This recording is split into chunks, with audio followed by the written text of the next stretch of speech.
Kwanza poleni sana, nimewakaisha sana. Lakini si nimefika. Na mambo yangu hapa ni very brief. I'm going to read a short statement. Then if there are questions, mtaniuliza. Si ni kweli? Haya. Nataka kuanza. Mko tayari?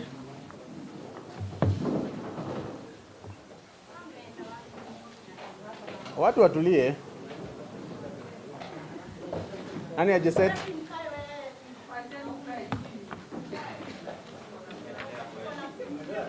Usiwapatie kwanza. Usipatie kwanza, usipeane hiyo. Leta hizo document zote. Leta zote ya nani? Patie mtu. Leta wewe. Director unajifanya kierere hapo. Usipatie mtu. Mko tayari? Nani ajeset?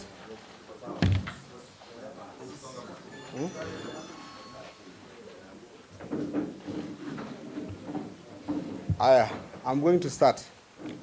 The sad case of Mr. Daniel Musyoka's death. Once again, the country mourns the fallen IBC official, Daniel Musyoka, the Embakasi East returning officer who was found murdered in Oloitoktok. I want to send my deepest condolence to Mr. Musyoka family. May God cover you with his grace and love. There are two truths we need to accept. One, Daniel Musyoka did not have to die. Two, if we had done our duty as society, then Mr. Musyoka will be at home with his wife and children right now. Daniel Musyoka is the latest long and sad line of lost life, broken limbs, and shattered lives in Embakasi East. Why always Embakasi East? Because violence, when unchecked, breeds to more violence. Before Mr. Musyoka, Mr. Stephen Mukabana was shot dead in 2016 for aspiring to become a member of parliament. After that, Joshua Obiende was poisoned and survived after immense suffering and pain, also after aspiring to be a leader. To date, he still suffers from the effect of poison. Babu Owino, personal assistant, Juma Okusimba, died mysteriously, leaving behind a young family. In the same Embakasi East, the motorcade of now President-elect, His Excellency William Ruto, was torn twice. The vehicle of ANC party leader Musalia Mudavadi had its windscreen shattered. In the same chaotic environment, a woman was stabbed, and I was personally injured after a hired hooligan made an attempt to my life. There is more. Michael Gitonga, a candidate for MCA Utawala Ward, died under mysterious circumstances that has been termed as an accident. In all these cases, no perpetrator has been brought to book, no arrest has been made, which is puzzling because one can put two to two together. We must address the lapse that preceded the disappearance of Daniel Musyoka. Mr. Musyoka did not have security that he was entitled to. If we had a bodyguard, he would have been with him at all times and possibly saved his life. If the OCS and OPCPD had assigned Mr. Musyoka a bodyguard as required, I challenge them to give the media the name of the bodyguards. The OCS and OCPD Embakasi allowed criminals to access Embakasi Tallying Center at East Africa Aviation School against the law. To provide a conducive environment for the IBC official, only accredited agents were to be allowed to access the Tallying Center, and the names of these agents were available at the IBC agent attendance register daily. At one point, the deputy RO noticed the presence of intruders and tried to eject them from the tallying center. However, Babu Owino stopped the RO. Babu Owino had entered the tallying center accompanied by a battalion of unknown suspicious individuals. Once inside, Babu Owino went ahead to pressure the RO They led Mr. Musyoka to doctor the result. A demand Mr. Musyoka rejected. In a grave fear for his well-being, Mr. Musyoka never left the tallying center during the electoral process. He even slept there because of hooligans who followed him at every turn. Babu Owino and his team camped at the tallying center in 2 cars. Babu Owino official car, which was full of gun and machete, and a small car, fielder, which was also full gun. The fielder car is the one that was monitoring Mr. Musyoka movements. At the fateful day, Mr. Musyoka arrived at EAC tallying center as usual. At around 9 a.m., 9:30 a.m., Mr. Musyoka noticed something unusual and asked to take a short break to make a call. That was the last time he was seen leaving the tallying center. What did Mr. Musyoka see at the tallying center that made him to excuse himself to make a call? There is sufficient reason to believe there is a connection between his murder and illegal access to the tallying center. I demand a thorough investigation to be carried out so that Mr. Daniel Musyoka family can get justice. When hooliganism move from reckless to abuse to shooting and murdering people without second thought, we lose our bearing as society. And given that the people of Embakasi have lost confidence in the senior law enforcement officers in Embakasi, I demand the following: that the case be moved to the DCI headquarters so that the justice can be served. I call upon the IBC to accord life insurance cover to its permanent employees, such as the 290 returning officer, given the risk nature of this job. B, given the serious electoral malpractice under Section 55B, as read together with Regulation 64A, has occurred, I ask IBC through the chairman, Wafula Chebukati, to immediately halt all election-related activity in Embakasi East and suspend the same pending investigation and prosecution of the perpetrators. The witness program, the witness protection program be applied in this case, that there are numerous potential witnesses willing to come forward but are scared. The media, the IBC and the nation must not let the story of Daniel Musyoka murder to die as well. This is bigger than the stolen parliamentary election, the stolen Embakasi parliamentary election. It's not about it is about containing a monster among us who has no regard for human life. Asanteni sana. Babu must go. Babu must go. Babu must go. Babu must go. Babu must go. Babu must go. Babu must go. Babu must go. Babu must go. Babu must go. Babu must go. Babu must go. Okay.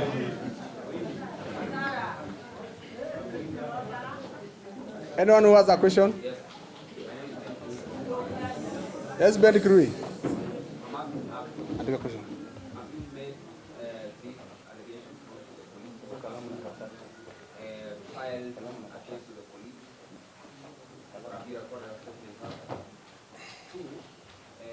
The family of the late Musyoka believe he died because of integrity. Yes. Yes. Your statement, you believe the MP elect is connected directly to his appearance and eventual murder? Okay. I have not recorded this statement with the police because it was a media statement. But if the police require me to do so, I will do so. And the reason why I came public is because the Embakasi police people, led by the OSPD, if they acted and they protected Mr. Musyoka could be alive.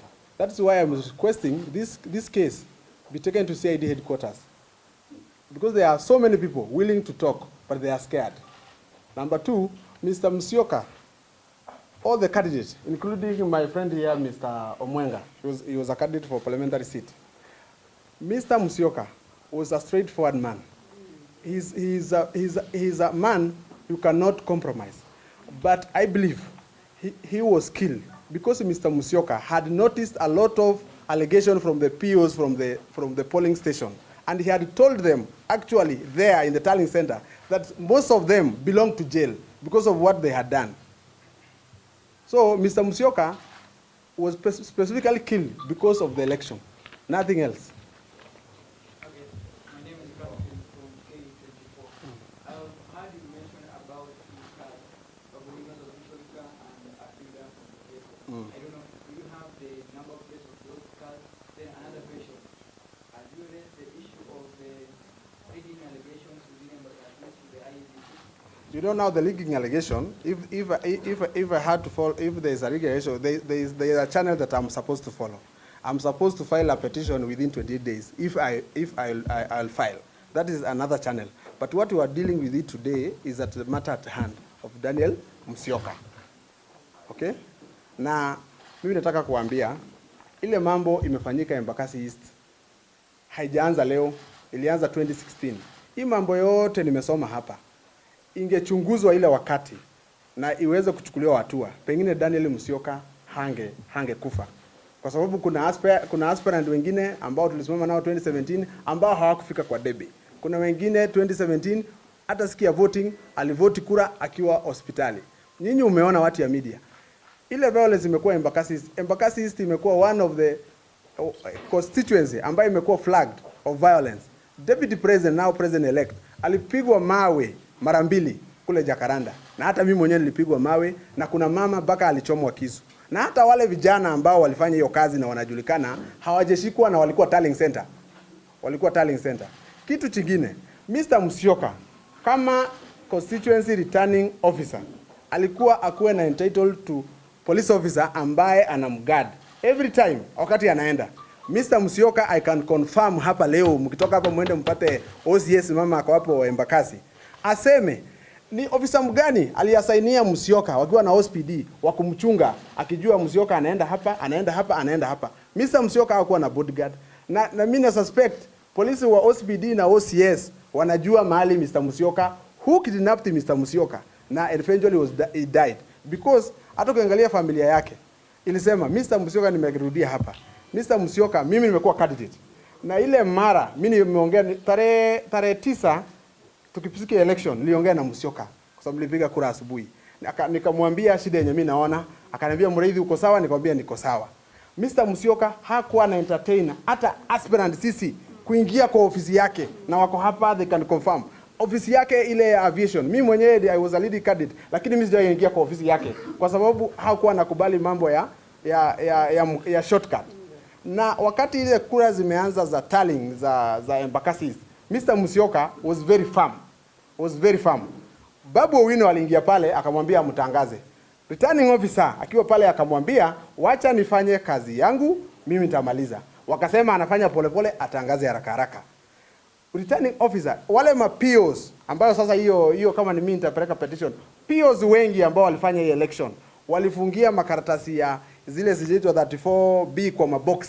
Na returning officer alikuwa ameziweka kando na akasema hiyo mapio wanastahili kwenda jela. Ama pio wenye walikuwa fanya hiyo kazi. Na kukua hiyo farm ndio nafikiria hao watu walifikiria pengine yeye atatangaza, wakafikiria wakimuondoa they'll do watatangaza hiyo election. Umeona familia yake imesema Mr. Musyoka alikuwa very fresh. Kumaanisha hakuwawa hiyo Friday ama Wednesday, waligoja mpaka presidential result ikaanauziwa. Why did they have to do it? Wangemwachilia tu atoke. Kwa sababu Mr. Musyoka hakuwa na shida na mtu. Na sisi tuko very open. Wale aspirant wote tulisimama.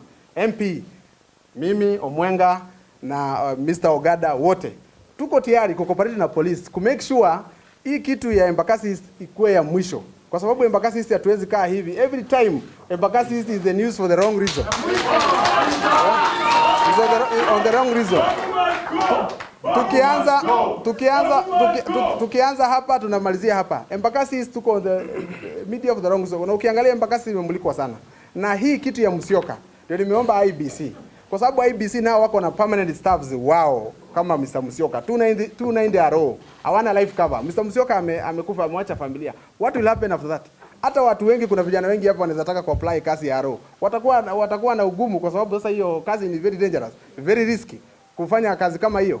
Lakini sasa investigation lazima itoke Embakasi, ichukuliwe na DCI. DCI wako na uwezo ya kufanya hii uchunguzi na wajue nani amefanya hiyo kitu within 20, hata haiwezi within 24 kwa sababu Mr. Musyoka kama alitolewa Embakasi, ukasikia ati alikuja amehango Akakaa Mihango, siku ya mwisho ilikuwa Mihango. Alikujaje na wewe tembea mguu? Lazima alibebwa na gari. Umeniuliza mambo ya number plate za gari. Kuna fielder ilikuwa pale. Aviation iko na CCTV footage. Mtaweza kuona hizo gari. Kuna fielder ya black ilikuwa ndio siku zinasema number plate hapa. Na Noah zilikuwa nazunguka huko. Ina monitor. It was monitoring certain people. Hiyo fielder na hiyo gari ya Babu Owino tutataka kujua nani alikuwa ndani na hiyo fielder. Kwa sababu hiyo fielder ni gari ndogo ilikuwa imebeba watu mpaka ilikuwa inakaa kama imebeba mawe. Tunataka kujua watu gani walikuwa ndani. Na hii kitu sio siasa. Mimi ni mtu hapa na sio mambo ya siasa, ni kitu ambaye kwa sababu Mr. Musyoka hakukosea mtu yoyote, hakukosea candidate yote. I don't think kuna candidate yote Embakasi mwenye ako na complain against Mr. Musyoka chochote amefanya in Embakasi. There is no one. Kuanzia MCA mpaka MP alihandle watu equally na alikuwa na hata alikuwa anaita kama uko na complain anakusikiza. Simu yake ilikuwa open. Sasa ile kitu ilimfanyikia sio kitu mzuri na tutaki ikuwe repeated elsewhere in Kenya. Labda kidogo polisi walisema aliexcuse kupiga simu akatoka nje ya aswa. Wewe unaona alichukuliwa wapi? Hiyo simu Mr. Musyoka alipigiwa, lazima polisi wachunguze sana. Kwa sababu wewe sipigiwa tu simu, unatoka, alafu unatoka mguu unaenda mahali. Lazima kuna mtu alimuita. Na hiyo polisi kwa sababu wanafanya investigation, mimi sio investigator. We have an able DCI officers wataweza kuestablish. Lakini lazima kuna kitu ilifanyika. Either he was strict to kutoka nje ndio aende, kwa sababu nimekuambia ile kitu nasisitiza hapa sana. Mimi nalaumu OCPD na OCS wa Embakasi. Kwa sababu hawa wako na responsibility ya kuchunga Musyoka. Ilikuwa wakati mgumu sana siku 3. Wangemwasainia hata polisi wawili. Which si ati kumwasainia, ni haki yake kukuwa na hiyo police officers. Hakuwa nao. Na nimemwambia mtoke hapo mwende muulize nani alikuwa na guard Mr. Musyoka. Hawana majibu. Na matokeo ikiendelea kutangazwa hata baada ya Musyoka kuondoka na wewe unaona ile results ziko na shida bado hivi. Unajua after Musyoka kuondoka ako na deputy returning officers wake. Na sheria inasema kama returning officer yuko, deputy returning officer wanaweza fanya kazi yake. Walifanya kazi yake. Kama mimi sijaridhishwa na matokeo, mimi nitaenda kotini.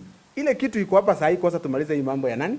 Ya Musyoka. Mimi nitaweka petition yangu bado niko within the law. Nitafikiria nione kama nitaweka petition, lakini kuna grounds mingi ya kuweka petition ya hii election ya Embakasi.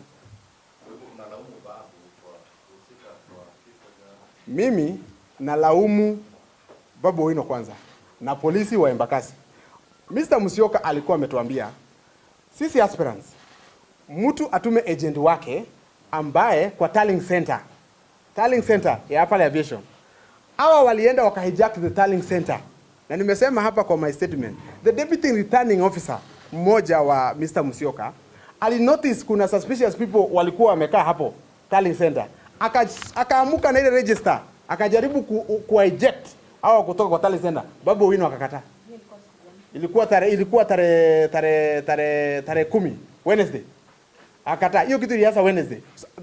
Musyoka hata hakwenda nyumbani, alikuwa analala kwa hall hapo.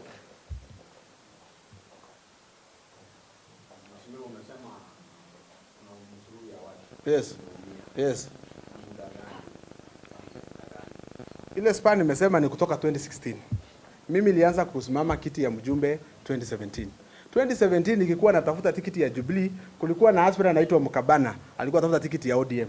Mukabana aliuawa hapa Mihango. Kesi yake mpaka leo iliisha hivyo. Kuna candidate mwingine anaitwa Obiende, alikuwa asimama na ANC. Mimi nilikuwa tulikuwa candidate na yeye. Obiende hakupiga kura. He was poisoned na akapigwa na shoka Soweto.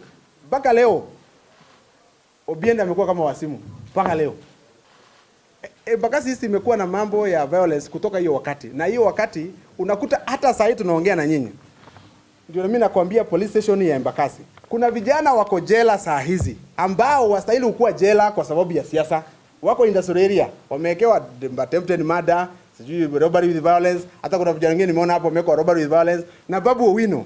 Kwa sababu yeye anafikiria kukitumia kama polisi ya Embakasi anaweza fanya kitu. Na ndio mimi nasema DCI kwanza, kama Mr. Musyoka kuna watu watakapelekwa kotini, asiwache OCPD wa Embakasi na OCS. Hawa kwanza wasiwachwe.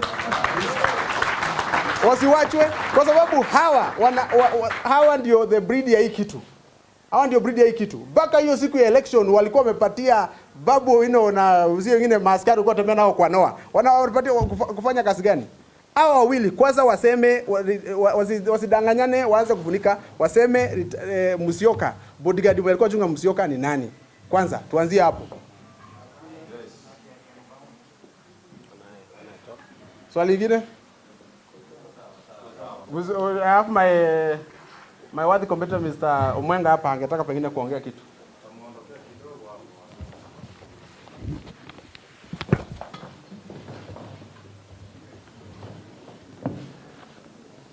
Good morning, members of the press. My name is Joshua Mwenga, and I'm a resident of Utawala. What I can only say about the elections of the last elections which we have done is that the election was very peaceful and transparent. The few irregularities which were there in a few pockets cannot be warranted that can cause death to somebody. The issue which we are talking about here is about Daniel Musyoka, who was abducted and murdered. Us, as aspirants, we believe that we are not supposed to fight for an elective position because it is a competition. There is no reason why we should cause or we should shed blood of an innocent person and leave his children suffer and the wife and his family. The only thing which we are requesting the DCI and the government is to speed investigation and bring into book the people who have been involved. The East African School of Aviation has a CCTV system which can capture all the activities which were there. The OCS, the OSPD of Embakasi Police Station should take responsibility of the disappearance of the RO. The members of the press can assist us as well to bring forward all claims and problems which have been facing Embakasi East. It is not. You know clearly that the aspirants who were in Embakasi East, all of us were peaceful. The only area which has a problem is how can somebody be hijacked from a tallying center or a tallying center and he disappears without, if there was security at that tallying center. There must be a reason why he was hijacked. So at a tallying center and an arrow has a security system, how did the security lapse and he was picked at an enclosed environment? So that's what we are also wondering and asking the press to assist us, support us, to push the OSPD, OCS of Embakasi Police Station to give us a statement why there was a security lapse at the tallying center. 2, there is no need of us encouraging violence in Embakasi East. Since 2013, when we were here in Embakasi East, the person who was the MP is Chono Omondi Ogutu, and there was no single violence. Now we are facing violence continuous. Why should we have violence? And why should people fight when this is a competition? People should not fight. Let us compete. If we have been defeated, we go home, as we have done. We respect that position. The only area which we are asking is why has violence come all of a sudden? That people are fighting, people are being killed, people are being poisoned.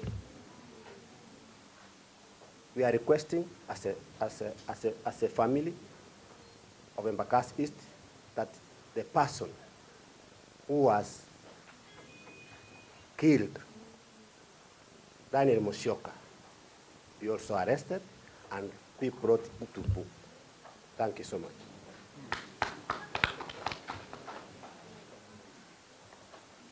Silvio.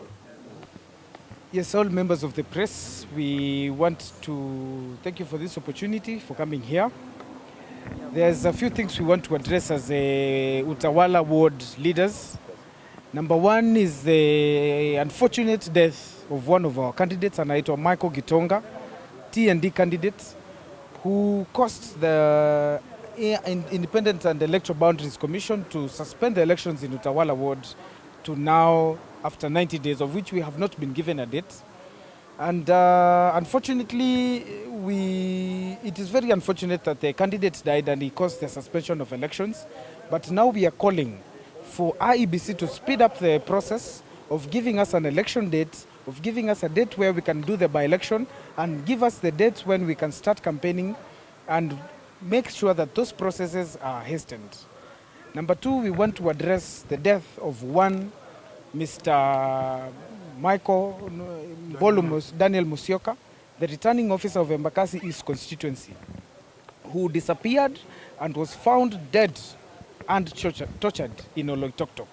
We want to call to the DCI with immediate action to take action on that issue and to make sure that the investigations are speeded up. And if it is possible, the Federal Bureau of Investigation, the Scotland Yard from UK, if they can come into the matter to make sure that we get justice for our returning officer. Number three, and the last thing, we want to make and to call to the UDA party. Personally, as a nominated MCA with the party, we want to call to the party to conduct fresh nominations in Utawala ward with immediate effect, because those candidates that we have in Embakasi East were not able to clinch even one seat within the 5 wards. So we are calling to the party to conduct fresh nominations with immediate effect, and we want to congratulate the President-elect William Samoei Ruto for the good work and his deputy Mr. Rigathi Gachagua for the good work that they have done. But we need the party to make sure that they address the issues within Utawala ward. Thank you very much. Okay, I want to appoint. Yes. Okay, thank you very much for this great opportunity. I am Regan Pandaman Omondi, a candidate vying for Member of County Assembly Utawala ward. Actually, right now, we are undergoing through hard circumstances. Our returning officer, Dan Musyoki, was found in Loitoktok, dead. Kindly, let the government do its work so that apate haki yake. Secondly, in Utawala ward was being suspended because of the death of Michael Gitonga, in which it was not due to the investigation. They are saying that Ali walipita nae. And what also I can say, we are being suspended for some couple of days coming. I spoke with the deputy returning officer, and the deputy returning officer told me that it's not yet confirmed. Let the IBC do their duty. Let the IBC do their job. And I want to tell Utawalians people that let's stand firm na tukue kitu kimoja. Asanteni sana. Yes, thank you. My name is Duncan, and I'm the youth leader, UDA youth leader in Utawala ward. First, I want to congratulate our party leader, President-elect William Ruto, together with his deputy, for the resounding win last week general elections. We as the UDA fraternity from Utawala ward, we are very happy and we congratulate our two leaders. Finally, we want to call on the UDA leadership in Utawala ward to conduct fresh nominations. Remember, the Utawala ward MCA was postponed, was cancelled. In fact, the IBC has not given us a fresh date for this election. One of the candidates unfortunately died. We want the IBC to give us a fresh date for this election. We want to deliver another seat, UDA seat, to UDA. As the UDA family in Utawala ward, we want a fresh nomination to be conducted so that we can give this seat to UDA. Thank you. Okay. Acha niongee. Hello, I'm Henry Kibet Mwasa Utawala, Azimio youth leader. I want to congratulate the sitting MCA Karani for work well done. And as Azimio, we are giving a direct ticket to Patrick Karani so that he can continue with this development and legacy. Concerning Daniel Musyoka, I want to say this. I have seen Miguna pointing direct figures to my MP, Babu Owino. I want to say if he has evidence, let him come to Kenya and provide evidence. This blame games continuing on social media should stop and desist because it can breed violence. We will let the DCI do their own investigation and let's stop pointing fingers and wait for DCI to do the investigation and find who is capable of the death of Daniel Musyoka. Yeah, that's my point. Okay, thanks. I'm Nixon Mbongi, Chairman UDA Constituency. Mimi ningeongea kwa Kiswahili dakika moja. Tafadhali vijana wote wa Embakasi East wadumishe amani. Tunajua they are not happy, mambo mingi imefanyika si mzuri, lakini kama kiongozi wa vijana, msichukue sheria kwa mikono yenu. Sisi kama viongozi wenu tutachukua hatua, tutafuatilia hiyo maneno na kila kitu haki itatendeka. Lastly, hapa Utawala ward mnajua venye kunaendelea. Wengi tumesema MCA candidate mwenye alikufa ameuliwa nini. No. Tusiweke speculations, acha tuachie serikali ifanye uchunguzi. At the end of the day watatuambia. Lastly, IBC tupe date ya uchaguzi Utawala. Asante sana. Mungu awabariki. Kwa majina ni Bazungulu Deep State hapa na ni mkazi wa Embakasi East. Kwanza nataka kutuma pole zangu kwa familia ya Daniel Musyoka na tunawacha hiyo maneno yote kwa DCI na kwa Utawala ward tunaomba IBC itupatie date yetu ya uchaguzi na tumejiandaa, tumejipanga na wale viongozi ambao wanafikiria ati hatuwezi panga kazi kama vijana. My friend, tumepanga kazi iko sawa na tutachagua mmoja wetu. Round D tunachagua mmoja wetu, hatutaki viongozi kutoka nje, tunataka viongozi wanaokaa Utawala ambao wanaelewa shida za Utawala. Asanteni sana. Hello guys, and of course it's the one and only Dalmas Viola aka Madam Petty Mouth in the house. Leo hii tuko hapa na diehard wa Babu Owino na diehard wa Mureithi. Good morning. Morning. Okay. Uko na kipi ya kutuambia leo? Mimi ningetaka kusemaje? Sisi tunashindwa wenyewe kwani kuliendaje juu Mureithi na Babu wenyewe Babu angewezana. Sasa wenyewe tunashindwa ilikuwaje tena Mureithi akashindwa bana. Na yeye yote sisi tunamtambua. Hata ukitambia huku chini area yote huku ni kwa Mureithi. Babu labda uko Soweto wapi lakini si hizi area za huku. In your own opinion, do you think the elections were rigged? What? Rigged. Like hazikufanywa kwa njia nzuri. Hazikufanywa poa juu. Huyo msee alidediaje? Hiyo ndio kitu sasa tunabaki tukijiuliza. Huyo msee alidediaje? Kwa hivyo wenyewe haiko legit. But is there a probability that Babu Owino was offered the certificate and then unapata kama huyo mtu amekufa? Is it adding up to you? Hapana, inafaa tu wenyewe tunairudia tena na tena. Ndio ikuwe legit. Lakini sasa hii haiko poa. Inafaa tu inarudiwa. Mr. Kibet, we have accusations and allegations that Babu Owino is the one who is behind is it the death of the residing officer?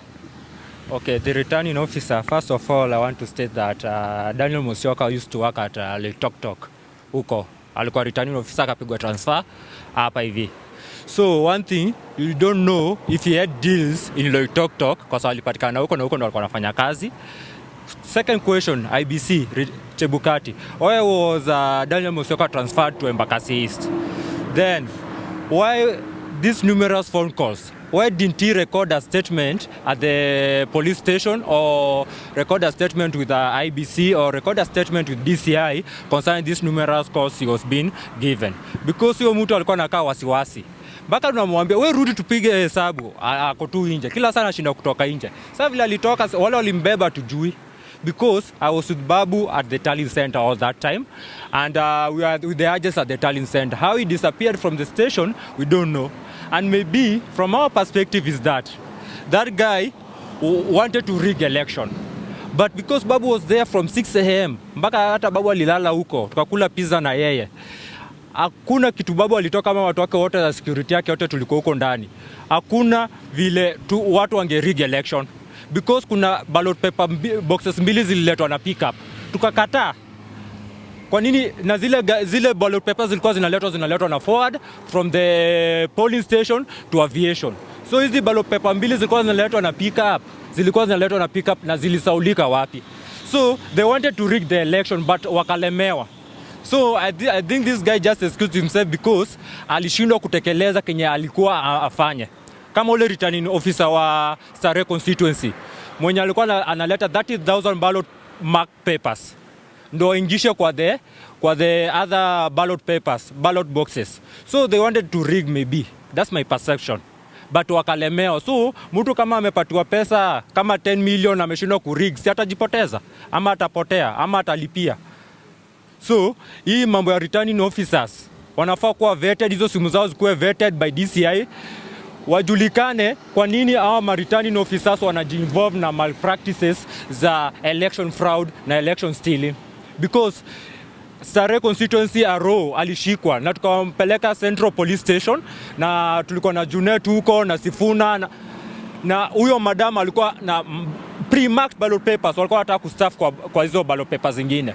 So people with those kind of behaviors should not, IBC should, wanafaa kuwavuta kazi na sio ifanya kazi Kenya, because hao ndo wanaleta to election violence, because elections zilikuwa free and fair. I was at Greenspan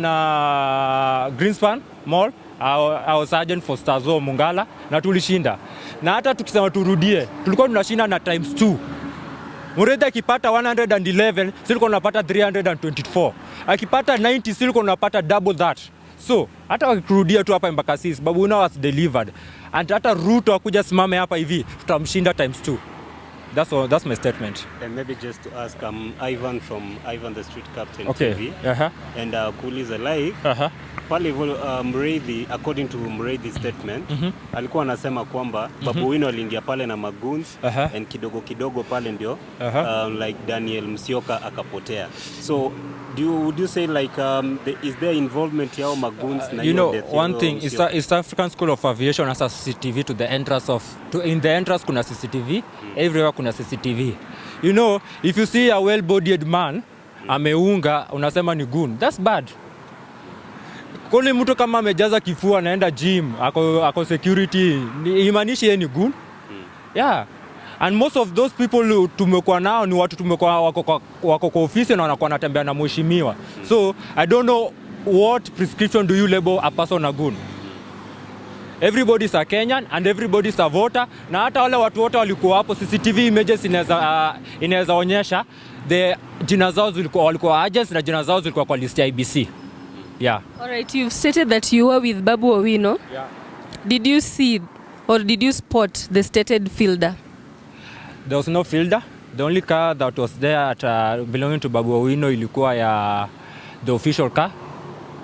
Yeah, ile ya white. So there was no other car, and there are a lot of cars belonging to different people. DCI walikuwa hapo, police walikuwa hapo, uniformed and ununiformed. So if there was anything peculiar, they could raise an alarm. But there was nothing as such. Yeah. At what point did you people realize that the returning officer had left? At 9 a.m. He just went outside to take a phone call, and before that, more than 4 times, we are told the returning officer get back to the tallying center, because he was just always outside, going outside, picking calls outside. Even we became suspicious, and then we told the returning officer, you need to be here so that the process can hasten. You need to be here so that this process, we can conclude with this process. We have stayed there for more than 2 days. We have slept there. So we just wanted, we cared for the returning officer, and we just wanted him inside the tallying center so that we can finish this process, because we knew we had won, because we delivered all the seats for Azimio, ODM. Upper Savannah, Lower Savannah, Miango. Apart from Utawala, we didn't conduct an election because Gitonga passed away, so the election was postponed. The other seats we delivered. Even in the numbers of votes that Raila garnered, we delivered in every seat. For Igade, for Pasari, for Sifuna. So this is an ODM stronghold. This is a Babu Wino stronghold. So we had no intention of doing something bad. We had no, how can we do that when we know we are winning? We cannot. Wacha kudanganya watu. Okay. Wewe ulijua kama gari ngapi zilikuwa kwa hiyo nini unahesabu? Yeah, what I've said is there's a CCTV footage at East African School of Aviation. I'm a peaceful man, my brother. So let's follow the law. There's a CCTV footage, and if you know, okay, I am. Just go and report at DCI. Gari ilikuwa wewe ulijua magari zote zilikuwa hapo. Bosi, kama kuna kitu yote unajua na maybe uko na verification, unaweza ambia watu wa media wenye wako live pale nyumbani. Mimi naweza waambia kama vile mheshimiwa wetu walisema kwa press. Kulikuwa na magari. Unaongelea mheshimiwa mgani? Mheshimiwa Mureithi, Francis Mureithi. Okay. Huyo ndio mheshimiwa wetu. Kama alisema kuna gari ilikuwa hapo na ilikuwa fielder na hiyo ya Babu. Wacha watu wa dini wafuate hiyo, watu waambie wewe kama wewe sijui Kibet. Wewe unasema eti hakuna gari ya fielder. Wewe ulikuwa hapo? Provide the number plate of the car. Mheshimiwa alisema gari ilikuwa hapo ya fielder. Hao watu wa aviation watatoa footages one by one tujue fielder hiyo. Were you there? Were you there? Yeah, I was. Okay. Were you mastering all the number plates that were there? Okay, sir, in your own opinion, do you think that the guy was abducted at that area? That's a question with the answer you have already answered. Let me tell you, if he was not abducted, where was he and why was he killed? For your information, is that guy alive? He's not alive. What? Why? Sababu alikuwa abducted na akaenda akauliwa. You know one thing?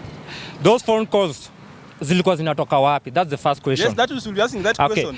Our MP and all officials of the MP were there at the tallying center. So Babu Owino security wangepiga simu tukiwa hapo ndani. So the person who was calling those phone calls, who was making those phone calls, was not at the tallying center. Was your MP aspirant at the tallying center? And was your MP at the tallying center? Yeah, he was. Until he was declared the winner. Okay. Because, like here, we're just arguing out points, sindio? Yeah. And all the points are important. Kama ya Kibet na yako bosi, sindio? Hujatuambia hata jina, bro. Kwa majina mimi naitwa Wilson Ndege. Mimi ni mkaaji wa Embakasi East. Yeah. Yes, I voted my aspirant MP at Embakasi Primary. Yeah, so we are just arguing out points and whereby like Kibet akona verification anasema alikuwa hapo. What about you? Like, what do you have to verify? For me, I was not there, but what makes me become so annoyed is there is the point where somebody becomes abducted, and unfortunately, that person in a few days, the person is no more. That thing is very painful. We should not be talking about something about the car now. We should be talking about how the family of this man get what? Get, we call what? How this person... Yes. Are you getting that, Mr. Kibet? Okay. Right now, we should not be talking about the car which was there. We should be looking for how the family should get what? Will get, how do we call it? Compensation. Not about compensation. How this will get the justice. Okay. Yes. Okay, you know one thing? There's something weird about the returning officer. He had a lot of phone calls. He was restless. That guy even was sweating, and I was wondering why was he sweating. So according to you, maybe like, why do you think he was restless? I don't know. Maybe he was involved in some deals that he failed to deliver. Let's talk the truth. Let me. Okay. Sasa. That's my point. Okay. Yeah, there's no problem. Twende nyumbani, tuachie kasi DCI ifanye. Na msiendelee